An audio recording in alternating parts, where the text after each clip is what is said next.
Sir नमस्ते, काय नाव? हां नमस्कार, माझं नाव माऊली काळे सर. माऊली काळे. हं, गाव? घोडेगाव. निवडणुका चालू आहे या ठिकाणी एकदम असं पाहायला गेलं तर आता या ठिकाणी शेवटचे काही दिवस बाकी आहे हां प्रचाराचे. बरं. एकंदरीत इथलं वातावरण कसं आहे? पहिलं तर ह्या गणामध्ये कोण कोण उभे झेडपीला हां. पंचायत समितीला?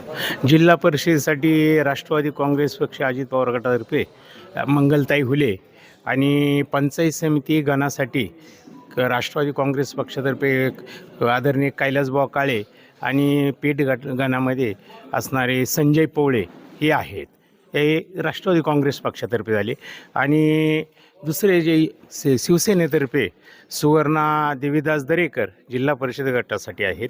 आणि पंचायत समिती गणासाठी घोडेगावमधनं कैलासभाऊ काळे आहेत. त्याचप्रमाणे पेठ गणामध्ये त्यांचं ते पेठ गणामध्ये त्यांचं कोण उमेदवार आहे ते मला काय सांगता येणार नाही. आणि पेठ गटामध्ये जिल्हा परिषद गटामध्ये आमच्या एक काळीताई उभ्या आहेत. आता कपिल काळे आणि कैलासभाऊ काळे ही जी लढत आहे अगदी पाहण्यासारखी लढत आहे, कशी होईल?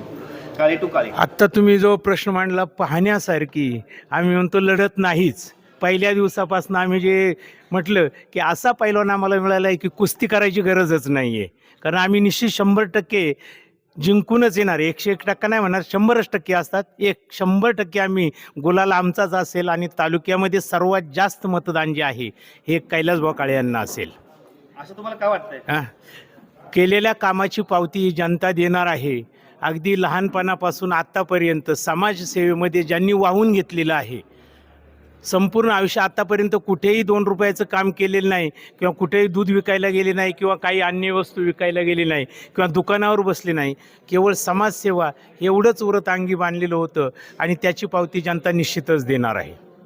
कारण दत्त जयंतीपासून जनसामान्यांचे 12 बलुतेदार असोत किंवा अन्य कुणी असो, सर्वांचे प्रश्न सोडवण्याचं काम जे आहे हे कैलासभाऊंनी केलेलं आहे. घोडेगावातली जनता नाराज नाही त्यांच्यावरती? सारखं सारखं त्यांना तिकीट द्यायचं, त्यांच्याच घरात द्यायचं, त्यांच्या मिसेसला, त्यांना, मग त्यांच्या मुलांना, असं कसं बोलतो? अहो, जे असे म्हणतात ना, त्यांच्याकडे तेच होतं ना परंपरेने. हे कामाची पावती आहे त्यांच्या, सतत काम करतात. त्यांनी ती पदं उपभोगलेली आहेत. पदावरतीच होते ते जे म्हणतात ते, किंवा ज्यांनी हे नवीन प्रश्न काढलेला आहे. आतापर्यंत पदच भोगलेली आहेत. एकदा पद नाही मिळालं की लगे उडी मारायची आणि हे ते करायचं, असं आहे ते. आता मला सांगा की समोर जे उमेदवार आहेत, तुम्ही तर म्हणताय आम्हाला आव्हान वाटत नाही वगैरे. नाही. तरुण वर्ग जो आहे तो कपिल काळेंसोबत दिसतोय परिपूर्ण. हे पहा, त्यांचा जो तर आमच्याबरोबर तुम्ही दत्त जयंतीच्या घाटामध्ये या, हजारो कार्यकर्ते तरुण नुसते, अगदी घाटाच्या खालच्या टोकापासून तर वरच्या टोकापर्यंत बुवाबरोबर असतात. आणि संपूर्ण बाजारपेठेमध्ये बुवांच्याच बरोबर असतात. आमच्याकडेही तरुण आहेत ना, तरुण कुठे नाहीत आमच्याकडे? आमच्याकडे तरुण आहेत. त्यांचे ते मित्रवर्ग असेल. पण आमच्याकडे जे तरुण आहेत हे तरुण स्वयंस्फूर्तीने आलेले आहेत. कोणत्याही प्रकारची त्यांना रोजंदारीवर किंवा लाच देऊन, जेवण देऊन, भोजन देऊन, नाश्ता देऊन असे आमच्याकडे नाहीत. आमचे स्वयंस्फूर्तीने आलेले तरुण आहेत. मला सांगा की कपिल काळे आणि कैलासभाऊ काळे ही जी लढत तुम्ही म्हणताय की आव्हान नाही वाटत तुम्हाला? नाही. तर परंतु ह्या भागाची विकास कामं आहेत.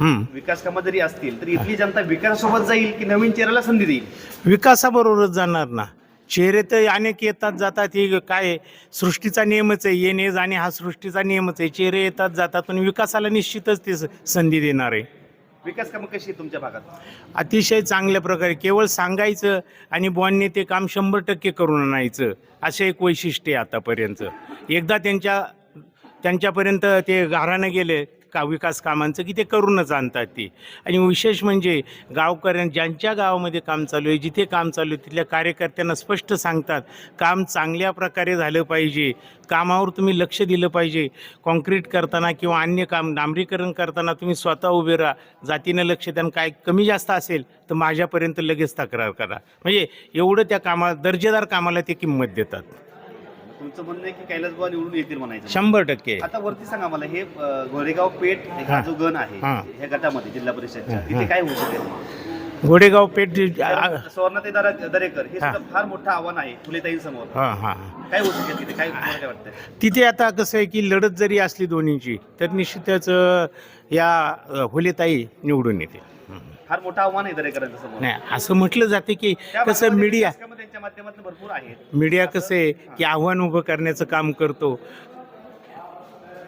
मीडिया नाही त्या ठिकाणी दरेकर यांची कामं आहेत, विकास कामं आहेत. असते आम्ही ज्या ठीक आहे ठिकाणी ना. बाईट घेतल्या हां. त्या समजलं की त्या ठिकाणी पाणी प्रश्न असेल अशा हां. खूप साऱ्या याच्यात त्यांनी प्रयत्न केले वगैरे.